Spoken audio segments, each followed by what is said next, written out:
Did you dare to threaten me? Did you really think you would get away with it? I wanted to tell you the story of how both of them meet a tragic end because of Jin Naong, who made a deal with Han Jin-tae. Dad, it's me, Naong, she said in a low voice. How do you think Mom will react if she finds out that the child is Yunwoo? She intentionally made her voice tremble, not hiding the meaning of the threat. If Mom finds out, Naong whispered as she continued. Now Dad, you have to make a decision. Will you hold my hand or lose everything? Han Jin-tae's face stiffened. I understand what you're trying to do, but stop it. It's not right to threaten like this. Naong laughed mockingly. Threat, Dad? I'm just telling the truth. If you help me, I will be loyal to you. But if not, Naong lowered her voice and concluded. I will tell Mom everything. Han Jin-tae fell silent for a moment. What help do you want with? You know that already, right? I'm the PR director of Hedel Hospital. I always strive to improve the hospital's image and protect your reputation. Plus, I'm your daughter-in-law. Haven't you thought that you've been too cold to me all this time? Give me the authority to participate in hospital management, and you should treat me better at home too, Naong said coldly. Han Jin-tae closed his eyes and took a deep breath. Alright, but don't break that promise. If you betray me, I won't stay quiet either. Naong replied with a smile. That won't happen. Trust me, I'm on your side. After hanging up the phone, Naong looked out the window and let out a deep sigh. The first step is successful. Now, what's the next step with Han Jin-tae?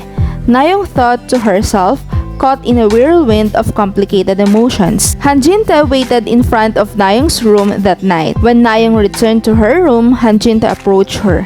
Naong, can we talk? Naong looked at Han Jin-tae suspiciously. What's going on, Dad? Han Jin-tae calmly replied, I've been worried about your health recently. It would be good for you to get a thorough examination at the hospital. We don't want any problems with the baby. Naong hesitated for a moment and nodded. Alright, Dad, I'll get the examination. Han Jin-tae felt relieved at Naong's response. Now it's time to execute the plan. If Naong loses the baby, her relationship with Yeon-sung will end, and then everything will fall into place. Han Jin-tae made a resolution. He carefully observed every move Naong made and meticulously planned. While planning to make Naong miscarry the baby, he couldn't shake off the uneasiness in his heart. Naong went to the hospital to get the examination, unaware of Han Jin-tae's plan. Han Jin-tae received news that Naong had escaped from the hospital and his face turned red with anger. What did you say? Naong escaped? Han Jin-tae shouted. The medical staff were startled and bowed their heads. Yes, she went outside the hospital. We're currently tracking her location. Han Jin-tae sighed and clenched his fist. I knew it would come to this. You fools couldn't handle one thing properly. Han Jin-tae scolded himself and made up his mind. I have to take matters into my own hands. I can't just let Naong go. Han Jin-tae quickly left the hospital. He got into his car and wondered where Naong could have gone, driving around the hospital. In that moment, he spotted Naong's car in the distance. There she is. I have to follow her. Han Jin-tae pressed the accelerator pedal. Naong looked in the mirror and panicked when she saw Han Jin-tae's car following her. No, Dad is chasing me. I have to escape quickly. Naong tightly gripped the steering wheel with trembling hands and drove even faster. As they left the city, the pursuit between the two became more intense. Naong exerted all her strength to drive the car. I will never be caught. My life is at stake. Naong made a resolution, but Han Jin-tae didn't give up. If I let her go like this, it will cause bigger problems. I have to stop her. Han Jin-tae chased after Naong's car. The two cars entered the highway and their speed increased.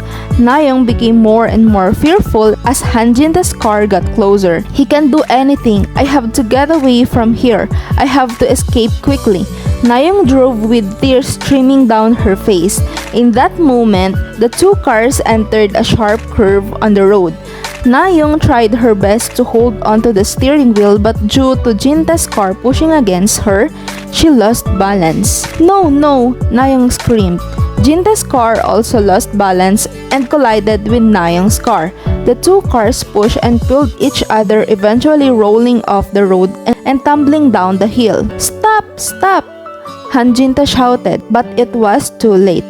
The cars came to a stop under the hill, with Naong and Jinta covered in blood. The fate of the villains who split the heavenly band for their own greed was shown how tragic it could be. That's all for today, guys. Thank you all for watching.